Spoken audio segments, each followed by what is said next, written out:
Virgin Most Powerful Radio, sharing the gospel with clarity and charity.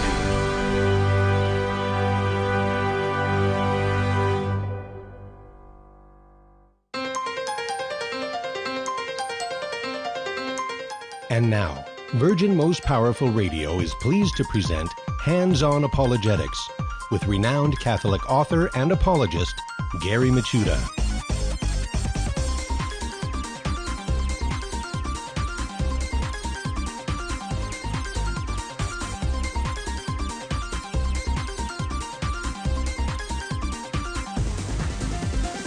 And welcome, everybody. Hands-On Apologetics. You have entered into Virgin Most Powerful's Apologetics Dojo, and it's great to be with you today. And we're going to be talking about God. You know, God Talk today. And this week, we've had an opportunity to do a lot of God Talk, actually. Let's see. Today's Thursday. I believe it's Tuesday. We had Dr. Robert Delfino on the show. Dr. Delfino did, I think, one of the best explanations of the proof for existence of God through Thomas Aquinas' third way. And that's, for those who are familiar with the 5 ways of Aquinas, I think that one is the most difficult to grasp. It's very abstract, but it's also one of the stronger of the 5. And Dr. Delfino did a magnificent job breaking it down. But unfortunately, and I could hear it in my headphones, and apparently Dr. Delfino didn't hear it, thanks be to God. But there was some audio track that was going on in the background that was kind of hard to hear, and that showed up in the podcast version of that. So this is what a great guy Dr. Delfino is. He actually went back, transcribed what he said, re-recorded it, and then edited it back into the original audio. And then our crack team, thank you, Betty and Richard, for your hard work. Put that video up on the all the podcast feeds that we have for the program. And so, this incredible job he did has been preserved. And so if you are talking to someone who doesn't believe there's that God exists, that they don't think there's a good philosophical proof for it, I would recommend checking it out. It's last Tuesday's broadcast. That would be November 12th, I believe. Richard, correct me if I'm wrong on that one. And, check it out. And today we are going to continue along the same line with Dr. Douglas Beaumont. And Dr. Beaumont's going to come on. We're going to talk about God Talk and specifically God's attributes. And that, if it's done wrong, if you present God's attributes wrongly, you can actually push very intellectual non-believers away from the faith. And so he's going to share with us the right way and the wrong way that we should be speaking about God and his attributes.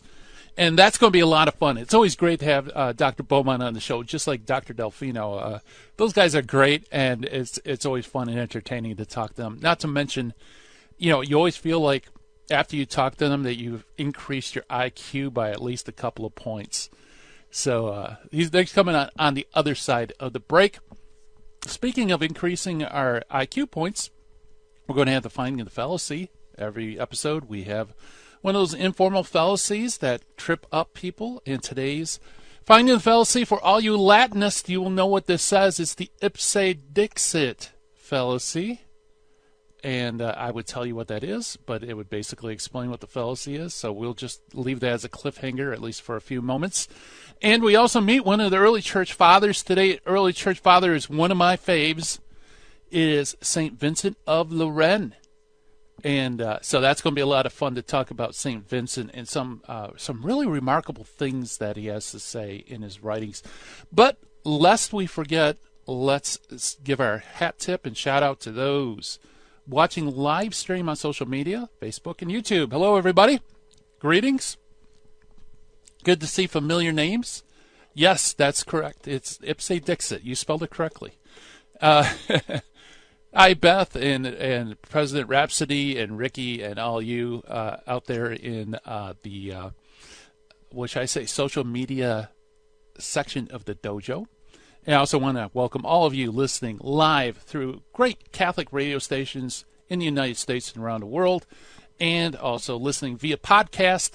And again, you could access Virgin Most Powerful Radio, all the great programs that we have here.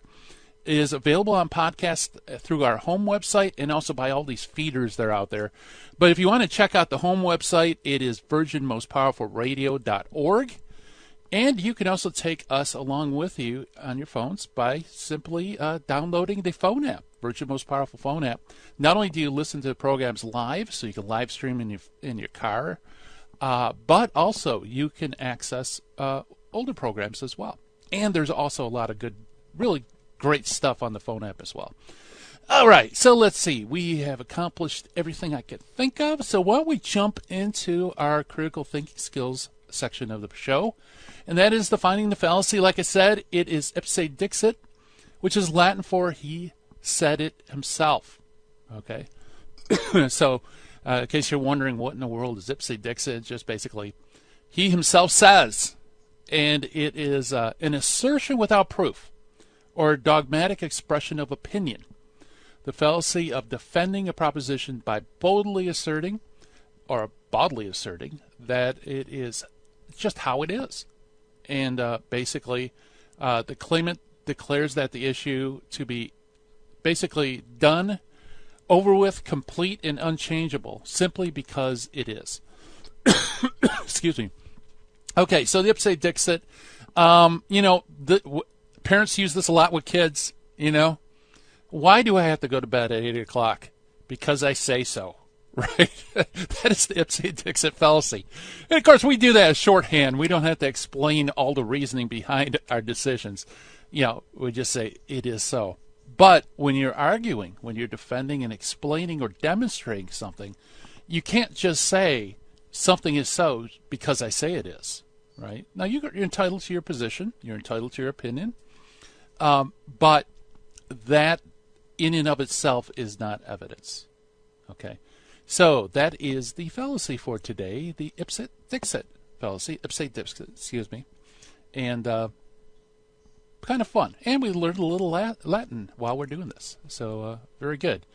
Well, we jump to the Meet the Early Church Father, and like I said, he's one of my favorites. I love St. Vincent of Lérins. St. Vincent now this is interesting. He's St. Vincent of Lérins. He was canonized, so to speak, by Cardinal Bonarius, who is a medieval historian, who entered his name into the Roman Martyrology that he had been commissioned to prepare. So in a sense, the Pope or somebody official of the Church commissioned Bonarius to make this Roman Martyrology, and he puts this name in there. So that's his canonization process. Tillemont expressed some doubts as to whether or not the cardinal actually had sufficient grounds for doing that. But of course, Tillemont was questioning only the cardinal's historical evidence and not the sanctity itself of St. Vincent, who was a very holy priest and monk. In fact, he was a priest and monk in the city of Lérins, an island monastery near Nice. He's known as the author of 3 works. One is known as the Objections, which is the anti-Augustinian work. The Objections are lost, but we do have snippets from the Objections through another early church father, Prosper of Aquitaine, who wrote his defense of Augustine in his Pro-Augustinia responses. So we have little snippets of that first work. The second work, by far, is probably the one work that St. Vincent's claim to fame comes from, and that is the Comminatory.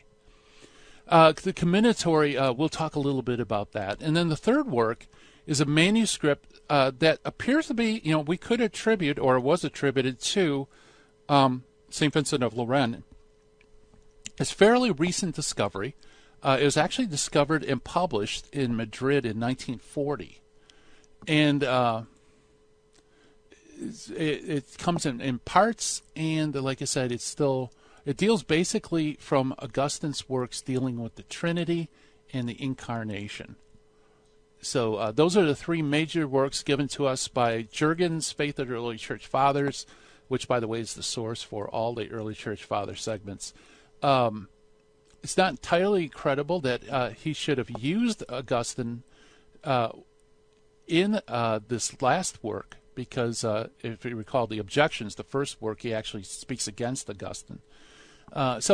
This possibly could be a legitimate work. Another thing you should know about St. Vincent of Lerins, if the objections, that the work called the Objections, is true, it appears that St. Vincent of Lerins was an opponent of Augustine's doctrine on grace, and most likely is what's known as a semi-Pelagian. Pelagian heresy is the denial of original sin, and that basically we can do good works that are salvific, just by our own bootstraps without God's grace. Semi-Pelagians were, they believe that God's grace does work, but it was much more of a nuanced form of Pelagianism. It appears St. Vincent, at least in that work, if it's authentic work, it appears that he was semi-Pelagian. But the thing is that St. Vincent of Lerins held Augustine in such reverence that even when he writes against Augustine's doctrine, he never actually names Augustine. And this only shows up again in that work known as the Objections. Now, the big work, the magnum opus of the Commentatory, his second work, there is very little to no signs of him being semi-Pelagian. So it's like, to what extent he was in error, we're not really sure. But the good thing is that the Commentatory, I think, doesn't really touch on that. It really touches on how do we know what is the correct interpretation of Scripture. So let's talk about the Commentatory. It could be translated as notebooks. It comes down to us in its entirety, not in its entirety, excuse me. It comes to us partially. The Commentatory was written originally in 2 books. The second one was lost, but we have an outline of the second book. And in that book, he gives us the rule of St. Vincent of Lerins, that which is believed from antiquity, everywhere, always, and by consensus is true. So that is St. Vincent of Lerins. We'll be right back.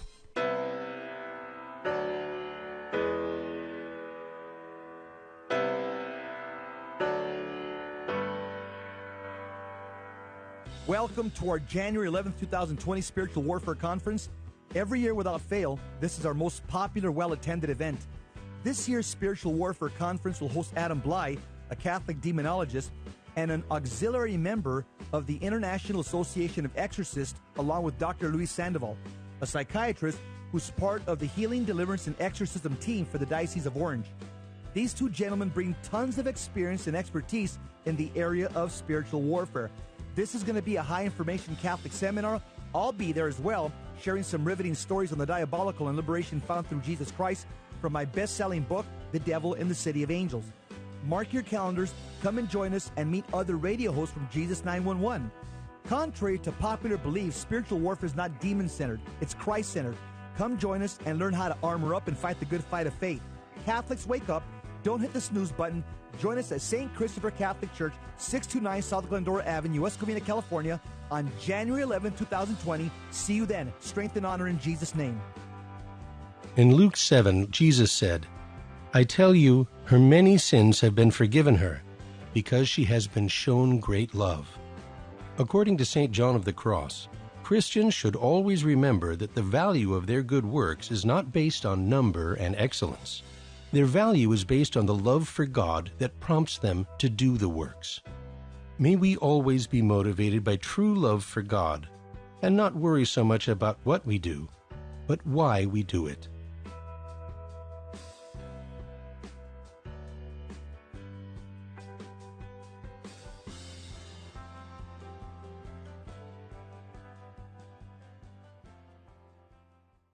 Buying or selling your home or your business property? This is Terry Barber. Real Estate for Life underwrites the Terry and Jesse Show, and they can connect you to one of 900 pro-life real estate agents around the world. And when they receive their referral fee, they will give 80% of it to a pro-life organization.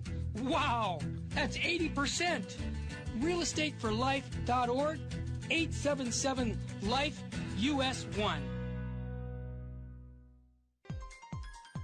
Now, back to Hands-On Apologetics with Gary Machuda. If you'd like to join the conversation, call 888-526-2151. Here's Gary. And welcome back, everybody. Hands on Apologetics. And I kind of fumbled the canon of Vincent LERINS at the end there. I want to stick this point because it's important. How do you know what is the true and authentic interpretation of Scripture? St. Vincent says that which is held everywhere, always, and by everyone, or at least almost everybody. And that is how you know what the true and Catholic understanding of sacred Scripture is. I just wanted to point that out. It's an important point, very important in apologetics. And I kind of ran short on time, so I fumbled it a bit. My apologies, mea culpa, everybody.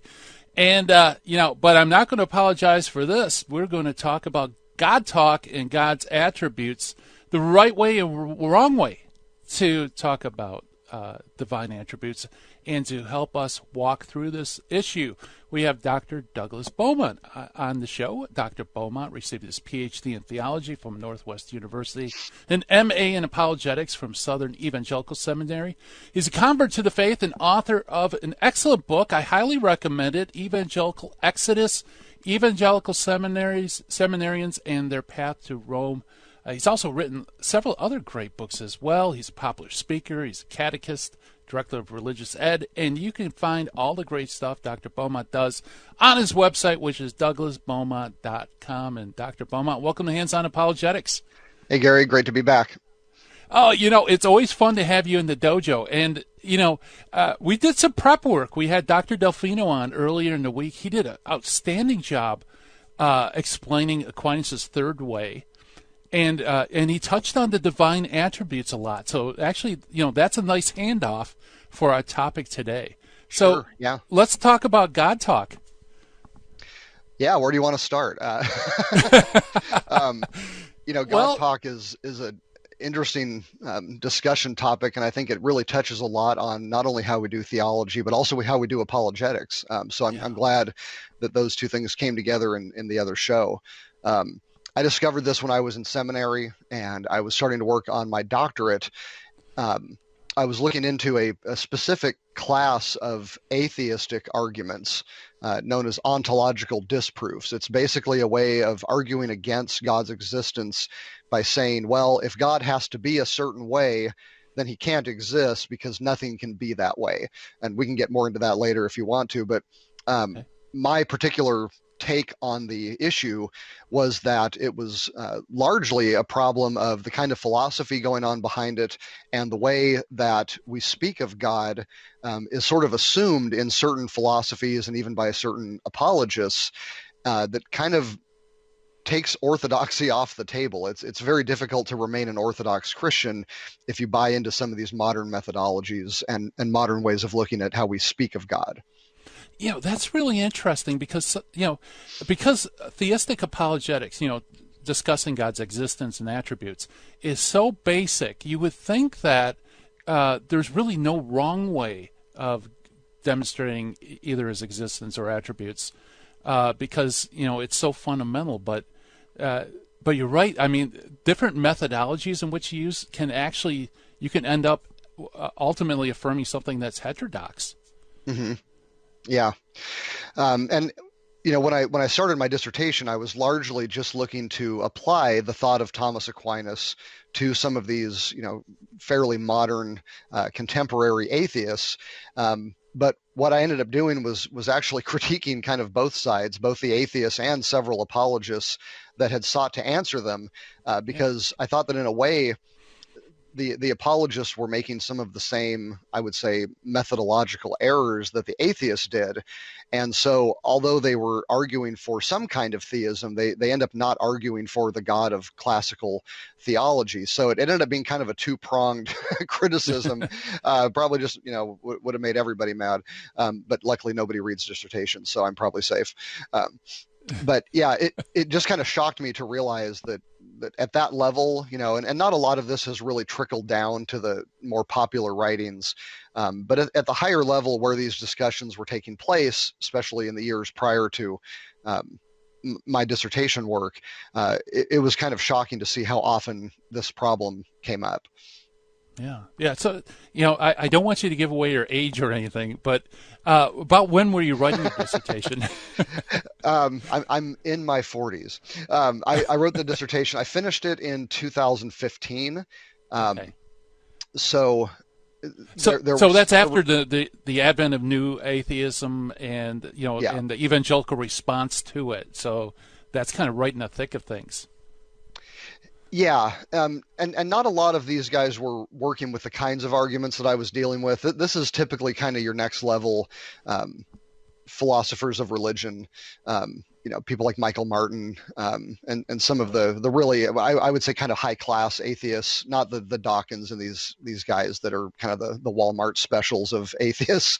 Yeah, right. These are legitimate philosophers that actually are staying in their lane and have something important to say to theology of religion. Yeah, very good. Yeah, because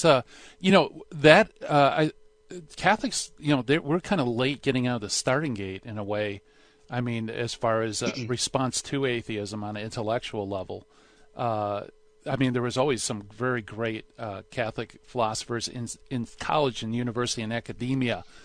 But, the evangelicals were the first to enter the public square, and put out videos and debate. And so, now, thanks be to God, we're getting these great Catholic philosophers coming out of academia into the public square. So, you do have to be careful. You can't, if you are challenged from the faith, you can't just go on YouTube and look up the first theistic argument you find and assume that's going to be perfectly A-okay. Yeah. And I think you bring up a good point with the internet, because what does tend to happen sometimes is that some of these higher level arguments will kind of take on a popular level form, and then they'll start getting on the internet, maybe even put in memes and this sort of thing. And I think that two things can happen. Number one, really difficult, heavy duty arguments can kind of be made light of because they just sound so stupid. Yeah. Which can lead someone who's really taking them seriously to think that the Christians really don't have any answer. And then the other thing it can do is just confuse people into thinking that these have never been answered, they can't be answered, Christians aren't even aware of these arguments. So yeah, I mean, I'm hoping someday to maybe get the dissertation into a popular level book, because although these arguments tend to be up in the academic sphere, a lot of them do trickle down to the internet in various ways, and just provide fuel for people that are maybe trying to find a good reason to not believe in God. Right. So can you give us examples of what would be a false conclusion that would naturally follow from these faulty arguments? Well, they all end with the same conclusion, that not only does God not exist, but that he cannot exist. Okay. And this is really what makes these particular kinds of arguments very different in the history of religious thought. Of course, you have atheism prior to the 21st century, but typically you have something that's more what I would call negative atheism, where they're just arguing against the arguments for God. That they didn't necessarily have a lot of good arguments against God's existence, but they would really take the arguments that were given by theists for God's existence and try to show that they're wrong. So that's kind of your negative atheist way of doing things, and that's pretty typical throughout the history. These are really positive arguments. They're actually saying, look, if our argument is correct, we're not just saying God's improbable, we're saying he's impossible. Okay. So just to kind of get to it, one of these kinds of arguments, and really one of the very few that has made it into any kind of popular level is the giant rock argument, where it'll go something like, if God can do anything, can he make a rock so big that he can't lift it? And so the dilemma this puts you in is that if you think God can do anything, then he can't make a rock so big that he can't lift it, because then there'd be something he couldn't do. But if he can't do that, then there's something he can't do. So either way, whichever horn of the dilemma you pick, God can't do something. And so if the first premise is correct, that to be God means to be able to do anything, and it's actually impossible for any being to be able to do anything, well, then God can't exist. And while that gets kind of laughed at and, oh, that's just silly and, gets these kind of bumper sticker responses, there were still people publishing papers on that question while I was working on my dissertation a couple of years ago. So this is, now, of course, it's advanced and there's a lot more detail and philosophical jargon and presuppositions attached to the basic form of the argument. But yeah, I mean, that's how the paper starts. It's still kind of a live issue, in the sense that it is of the kind of arguments that are out there. And although that's kind of the popular level one and people just sort of laugh at it, there are some that are quite a bit more sophisticated. In fact, whole books have been filled with these kinds of arguments. Yeah. In fact, there's a funny variant of it. Can God microwave a burrito so hot that he can't eat it? Right. Yeah. One I heard was, can God preach a sermon so boring that he would himself fall asleep during it? Yeah. So there's some fun versions of it as well. Yeah. So I'm surprised that, I'm surprised that, on an academic level, that's still taken seriously. Yeah. And again, that's just kind of the opening round of the paper, and it goes on to more sophistication. But, what's happened is, Christian apologists have answered the argument, no, God can't make a rock so big that he can't lift it because such a rock is, theoretically impossible. You're asking God to do something that's actually impossible. So yeah, okay, so we have our answer. But then what'll happen is, in academia is, the next paper you write starts with that little riddle, includes the apologist's answers, and then tries to show why those answers are insufficient. And so then you go to the next level, and then the Christian apologists have to publish a paper against that paper, and on it goes. So again, it's gotten deeper. It's gotten reformulated in different ways. But it's still, in a sense, a live issue. And again, there's much more complex versions of these kinds of disproofs out there. Some of them just say that any one attribute of God can be shown to be incoherent. And so that's what the rock one is that the very idea of omnipotence being God can do anything is just an incoherent idea. It's impossible in and of itself. A lot more of them will pit one attribute of God against another one. So they'll say, okay, for God to be God, he has to be all-knowing, and for God to be God, he has to be free. But the trouble is, if you're all-knowing, then you know what you're going to do in the future, and that means you're not free to do those things, and therefore God can't exist. So that would be an example of what's called an incompatible property argument. So it's not that any one attribute is just incoherent. It's that these two attributes can't exist together in the same being. And since God has to be both of them, well, then he can't exist.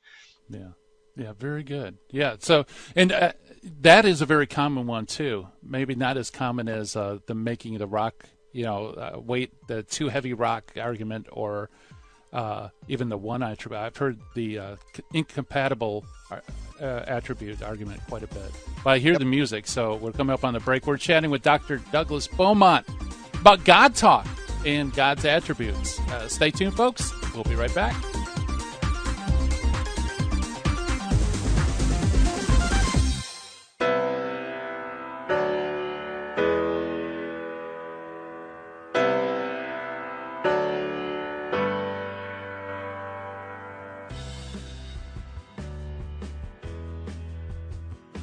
Welcome, Daniel.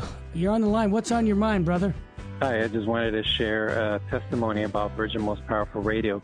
I had a buddy at work who, he's a lukewarm Catholic guy, and I wanted him to start listening to the Terry and Jesse show, so I kept telling him to download the app, and he kept putting me off. So one day, I grabbed his phone, and I downloaded the app for him. I went on vacation, and I kept telling him to listen to it. He was kind of put me off. I came back from vacation. He comes to my cubicle, and he says to me, "Hey, man, I've been listening to Terry and Jesse's show, and it's great." And it's made a big impact in his life. The guy, he's going to weekly adoration a couple times a week. He goes to the Mass in the morning. Mm-hmm. He's an on-fire Catholic, and he promotes the Terry and Jesse show on the Virgin Most Powerful Radio. Wow. Daniel, what a testimony. And I want to encourage our listeners to get those cards by going to virginmostpowerfulradio.org and do what Daniel's doing. Go out and spread the faith by inviting people to listen to Virgin Most Powerful. Daniel, thanks for your testimony, brother. God love you. You're welcome. This is Terry Barber. I want to invite you to take advantage of having your funeral or your loved one's funeral at the Sacred Heart Chapel in downtown Covina. It's a 115-year-old church, beautiful chapel. And all you got to do is call me at 661-972-7872, and I'll personally make the arrangements with your mortuary to have your funeral or your loved one's funeral here at Sacred Heart Chapel. You won't regret it. 661-972-7872. God love you.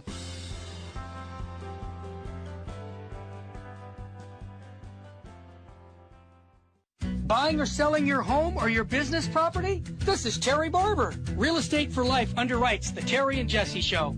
And they can connect you to one of 900 pro-life real estate agents around the world. And when they receive their referral fee, they will give 80% of it to a pro-life organization.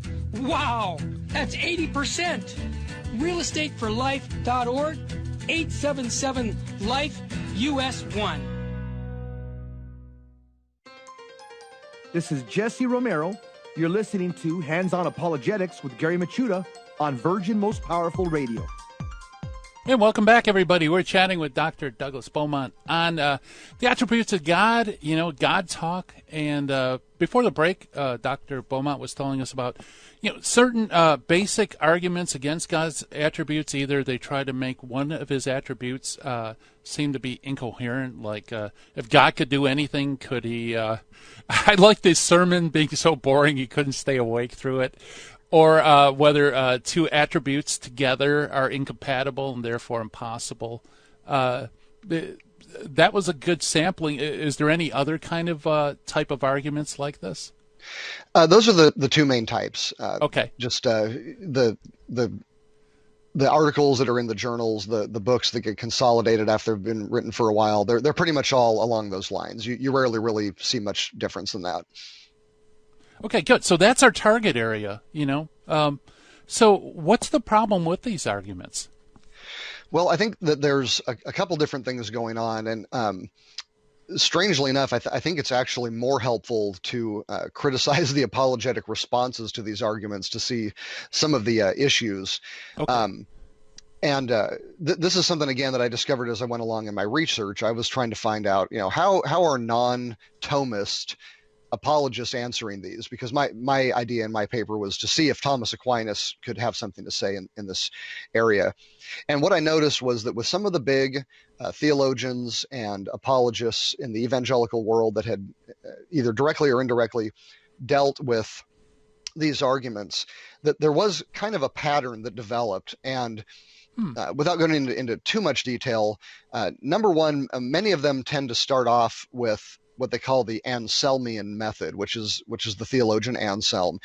He came up with a philosophical argument called the ontological argument, and it played on this idea of God being maximally great. In other words, whatever we say about God, we have to mean it in a ultimately great way, or else it's not true of God. And he kind of played around with that idea to see what he could get out of it. And what philosophers like William Lane Craig and others do with that is they say, okay, that's kind of our starting point. We're going to say that whatever is true of God, it has to be true in a maximal way. And then what happens in the next step is that analytic philosophy gets applied to the question. And for those that don't know, analytic philosophy is essentially a way of thinking and writing that involves a lot of very, very intense precision with the meaning of terms. And it kind of flows out of logical positivism, a philosophy that's largely died. But what it sort of left behind was this idea that many of the problems in philosophy could be cleared up if we could just speak very, very precisely. And so what a lot of these apologists, and Craig especially, have done is said, okay, these atheists have come up with this argument against omnipotence. Okay, God can't be omnipotent because he can't make a rock so big that he can't lift it. So what we need to do is kind of precise our terms such that this ontological disproof goes away. So for example, with the rock one, if omnipotence is not God can do anything, if that's qualified in some way. He can do anything that isn't logically impossible, and then we can show that an infinite rock is logically impossible. Well, now we've gotten out of the dilemma by redefining omnipotence. So in other words, what we've done is we haven't said that God isn't omnipotent. What we've done is we've redefined omnipotence in such a way that it avoids the dilemma. It avoids that ontological disproof. Okay. And again, at a higher level, what these guys have done is gone through several of these kinds of arguments and applied this analytic method to it, redefine God's attributes in some ways that are legitimate, they're orthodox, they're just more precise.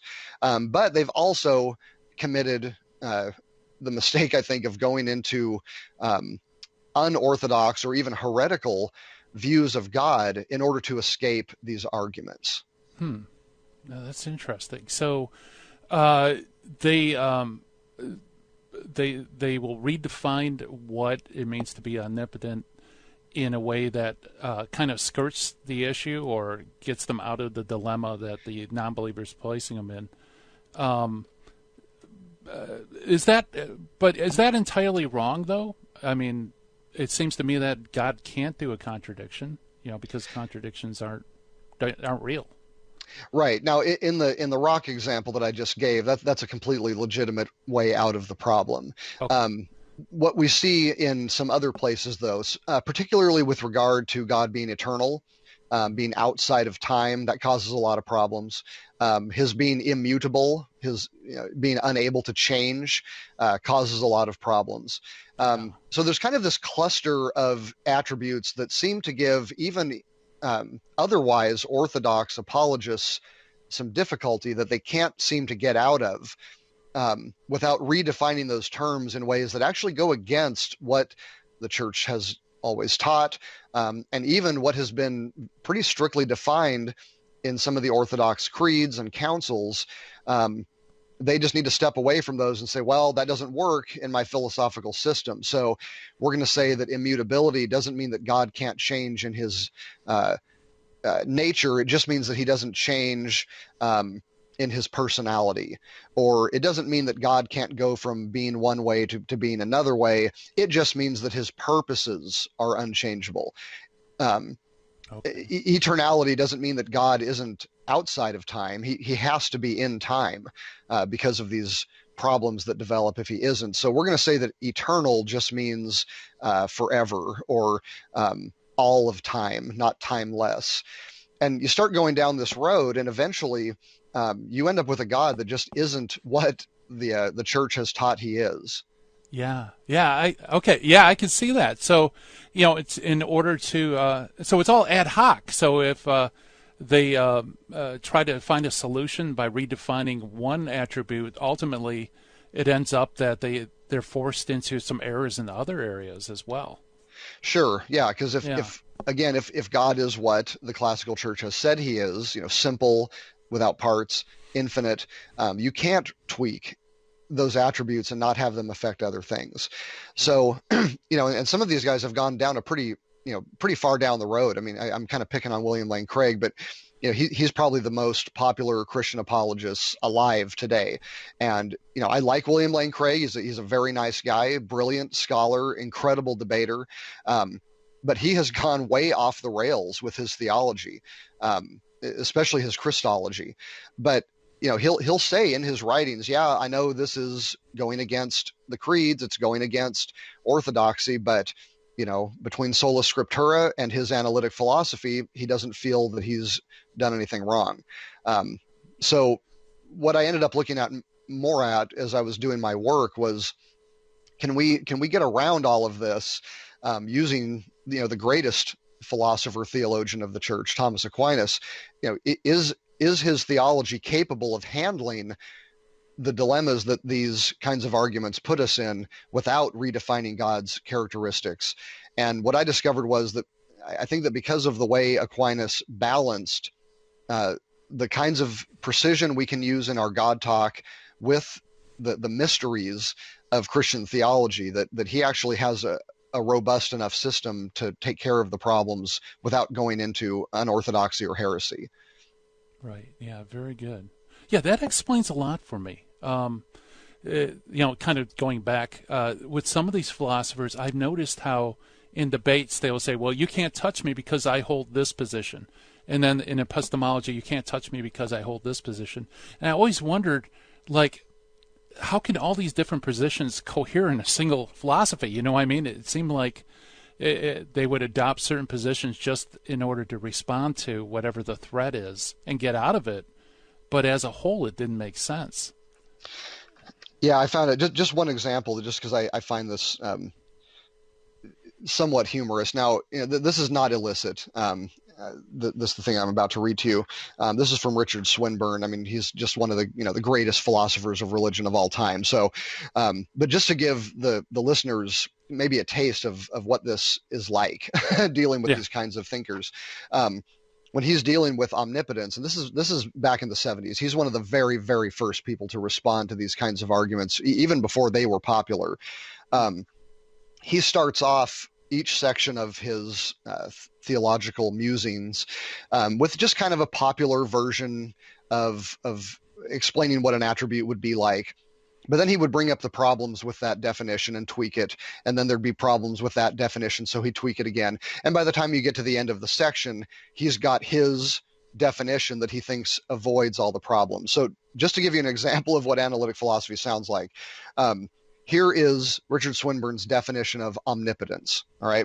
He goes from God can do anything to this. A person P is omnipotent at time T if and only if he is able to bring about the existence of any logically contingent state of affairs X after T, the description of the occurrence of which does not entail that P did not bring it about at T, given that he does not believe that he has overriding reason for refraining from bringing about X. Did you catch that? Yeah, that's pretty plain and immediately apparent. That's true. Yeah, I mean, like that's I got that on bumper sticker on my car, right? But my point is not to make fun of the language. This is just the way analytic philosophers talk. But what my point is that Swinburne went from maybe, like we would say, kind of a common person's view of omnipotence to a 3-sentence definition. Not because it's so complicated, but because if he didn't put every single one of those qualifications in there, omnipotence becomes open to one of these difficulties, or at least he thinks so. And so, following in the analytic tradition, he just kept precising that term until it finally avoided all of the problems he was trying to avoid. And so it's just a very, very different way of doing theology. In the ancient, medieval, classical church, much of Christian theology was considered a mystery, and our language about God was considered to be primarily analogous, which means it's not wrong in the sense that it's a lie, but it's also not accurate enough to think that we have really grasped the essence of God, because all of our language comes from finite, limited creation. So when we talk about God, even when we say true things, we're not saying them with the degree of precision that we would need to actually capture his essence. Yeah. And I think that a big problem with the analytic responses to these arguments today is that they're trying to do just that. Yeah, very good. Well, hey, we'll dive into more on the other side of the break. We're chatting with Dr. Douglas Beaumont about God talk and what we can say about God, what we can't. Stay tuned.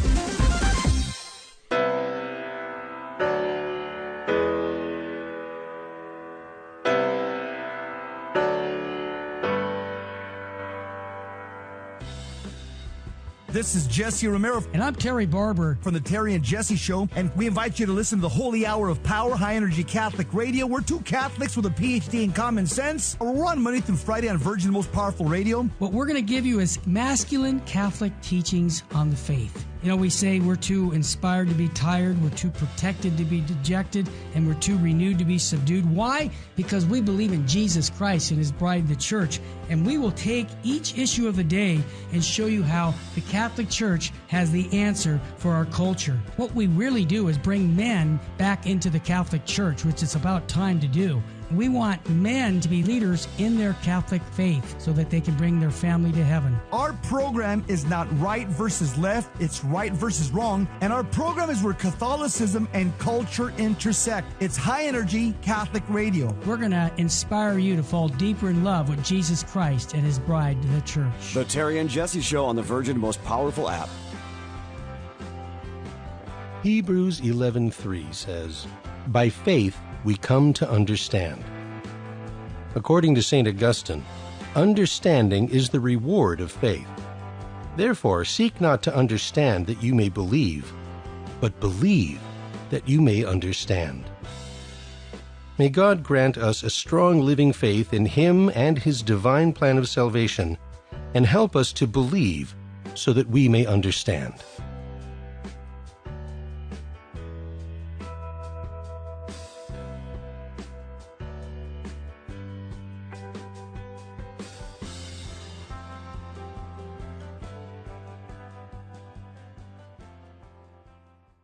Buying or selling your home or your business property? This is Terry Barber. Real Estate for Life underwrites the Terry and Jesse Show. And they can connect you to one of 900 pro-life real estate agents around the world. And when they receive their referral fee, they will give 80% of it to a pro-life organization. Wow! That's 80%! realestateforlife.org, 877-LIFE-US1.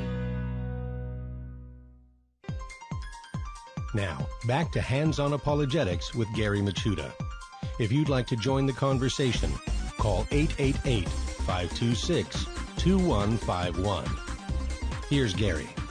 And welcome back, everybody. We are chatting with Dr. Douglas Beaumont about God talk, God's attributes, how it's many very popular academics in the world, their description of the divine attributes ultimately leads to heterodox opinions down the road if you just follow their logical path.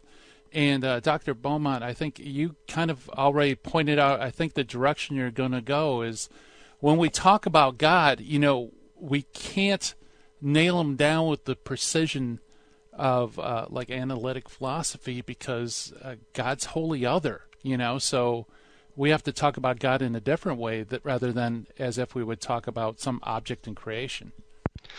That's right. I've got a great example that I'm going to steal from my friend Stephen Bullivant. Give him a little shout out. He wrote this great book called The Trinity: How Not to Be a Heretic. Strongly recommend it. It's fantastic, and he's a great thinker.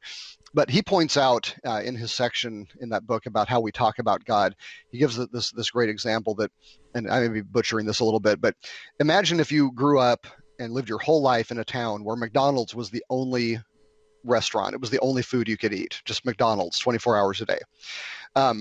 You would eventually develop a vocabulary of food based on your experience of McDonald's. So when someone talks about meat, you'd think of a quarter pounder. When someone talks about a potato, you'd think of a French fry, this sort of thing. Now imagine if one day somebody from another town came and took you on a road trip to another city that had an Outback steakhouse. All right. And so they order you up a steak and potato. You start eating it, you know, you're crying, you know, the deliciousness. You know, when you go back to your town full of people that have only ever experienced McDonald's, and you try to explain what it was like eating at the Outback Steakhouse, the trouble is every single word you use is going to call to their mind McDonald's. Yeah. You know, when you say, oh yeah, I had this amazing steak. Oh, I know what steak is. I've had a quarter pounder. You know, and I had this incredible stuffed potato. No, yeah, I know what you mean. I've had a French fry. So what would you do there? You know, you don't have any additional words in your vocabulary that transcend McDonald's because that's the only experience anyone's ever had. So what you start doing is you say things like, well, it was like a super quarter pounder. You know, it was like an infinite French fry. And these words don't make any sense, of course, to the people that are hearing you, because all they can really do is make the French fry bigger, you know, or make the quarter pounder more quarter poundery. You know, they're really not touching the essence of the steak and potato that you had at Outback.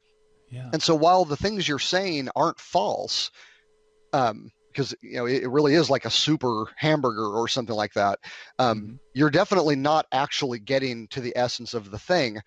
And the trouble is with God, we're not just going from a spectrum of meat quality. We're going from finite limited creation to infinite unlimited creator. They're not even on the same spectrum. God is completely other, like you said. And so while we can use words to say true things about God, I mean, we would have to, right? Because number one, it would be a logical contradiction to use words about God to say that you can't use words about God. Right. But then also theologically, what do you do with Scripture? What do you do with the church? The Bible itself would be false if the words in it about God weren't true. So on the one hand, we know that our language is completely insufficient to discuss God. But at the same time, we also know that it can say true things. And so between those two difficulties, you have what's called analogy, which says that our words can be true because they correspond to God in the same way that words about us correspond to us. But the trouble is there's a gap there that is a mystery that really can't be bridged in this life. And so I think that what happens is when people try to approach the existence and attributes of God analytically, following this super intense, precise terminology, the only way to do that is to use words that are based in creation in exactly the way they're meant to be used, and then just sort of blow them up to infinity. But the trouble is if you try to take a finite idea and just make it infinite, well, you necessarily create a contradiction. You can't have an infinite finite. And so it's almost as if this method is what's creating these ontological disproof arguments. It's the very idea that I can take my language of creation and apply it directly and precisely to God just by blowing it up to infinity.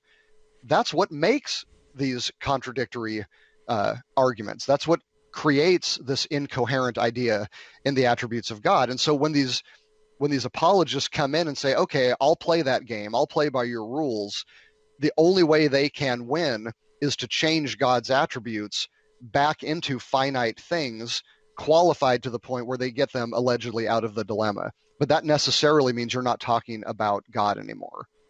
Yeah, boy, yeah, that is so well said, because there really is no one-to-one correspondence with God. I love that McDonald's analogy. Now you got me thinking hamburgers. Yeah, get Stephen's book. It's fantastic. It's very fun. It's actually the most enjoyable book on the Trinity I've ever read. It's very accessible. He uses hilarious examples and is extremely clear. So anybody, if you don't have any other books on the Trinity, get that one. Yeah, very good. But and you're right, because what they're doing is they're playing into the non-believer's game, where they're trying to use imagination to imagine God. But the problem with imagination is everything we can imagine is tied to our senses. What we see, hear, taste, touch, feel. So you can never actually imagine God, because the best you can do is imagine something in creation that's just blown up, like you said, to infinite size. Right. Yeah, so you take things like omniscience. Okay, God knows everything. The way we know things is that we observe, and those things come to exist in our minds as ideas, and then we form propositions, and then we know whether or not the propositions are true, and on and on and on. Mm-hmm. So when you apply that to God, it becomes very difficult, because what does it mean to know an infinite number of things? Does God know the highest number? Well, there is no highest number, but if he knows everything, he must know all of them. And does God know that he knows everything? And if he knows that he knows everything, does he know that he knows everything? And then that can go into infinity. And so all this crazy stuff happens. Yeah. But it's because of the way we're talking about knowledge. In the Thomistic thought, knowledge is when the form of a thing exists in the mind of a knower. And that's it. I mean, it's pretty simple. And so, yeah, every existing thing exists in the mind of God, and he knows it. So, that alone knocks out a number of these ontological disproofs, just defining knowledge correctly. It's not justified true belief. It's not when these different ideas that get tweaked around out there. It's a metaphysical act. But when nobody talks about knowledge like that anymore, and they define knowledge in this other way where it's necessarily limited, and then you try to blow this limited thing up to unlimited, well, then you're necessarily going to generate incoherency and contradiction. But that's not the fault of the best theologians. It's the fault of the analytic philosophers that place their philosophical method above the orthodoxy of the church and above, I would say, Thomism, which is the greatest philosophy that's ever existed. Yeah, very good. So knowledge is one way, and we can use it as an analogy. But what about the other attributes? Well, so for example, let's take omnipotence. All right, okay. If omnipotence is defined in terms of ability to do something, that's what generates these kinds of rock problems and stuff like that. Now, the Thomistic philosophical answer isn't necessarily going to sound much better than the earlier one that I read, but for Aquinas, power is the ability to actualize potential. In other words, if something can be and somebody has the ability to make it be, well, then that's what power is. It's the ability to affect change or actualize potentials, which would be creation. So can God do that? Yes, he can actualize all potentials. Anything that has the potential to be, God can make it be. And that's what omnipotence is. So to say that in conjunction with make a rock so big he can't lift it, well, the answer is obviously no, because a rock so big that God can't lift it has no potential for existence. There is nothing there. It's literally what rocks dream of. There's nothing there. You're putting words together, rock so big that God can't lift it, but those don't actually refer to anything actual or even potential to have existence. And so the answer would just be, well, no, that he can't make that any more than he could make a married bachelor or a square circle. You're just putting words together in contradictory ways, but you're not actually giving me something that has the potential to exist.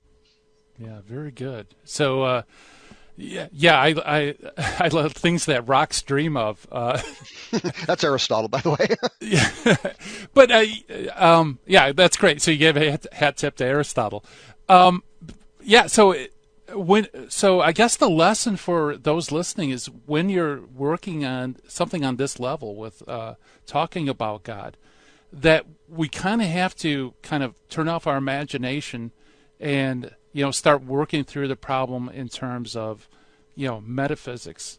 Like you said, like power being not just a really, really, really strong person, but what exactly is power? It's the ability to actualize potentials. Exactly. So I think if you start off with good philosophy and you remain faithful to the church, these arguments can be answered. They're answered in my dissertation, so I know it can be done. And you get to stay orthodox, which and it's ironic that some of these philosophers blame Anselm for their method. The reality is, when you read Anselm, he was doing a very specific thought experiment with the ontological argument. He remained orthodox and under the authority of the Pope and the Church throughout all of his theology. He never let his philosophy run him into heresy or even unorthodox conclusions, and so they're not really following Anselm's method when they do what they're doing. So I think that we have to have a healthy respect for mystery. We have to have a healthy respect for good, solid, I would say Thomistic philosophy, and that just avoids a lot of problems. Yeah, absolutely. And there's so many great intros to Thomistic philosophy out there for even on the popular level. There's no excuse, folks. We got to kind of bone up on these things so that we're able to explain, the existence of God and the attributes of God correctly to non-believers. Otherwise, like Dr. Beaumont said, it could come back to bite us. And man, I can't believe our hour has flown, Dr. Beaumont. Where can people go to access your great writings?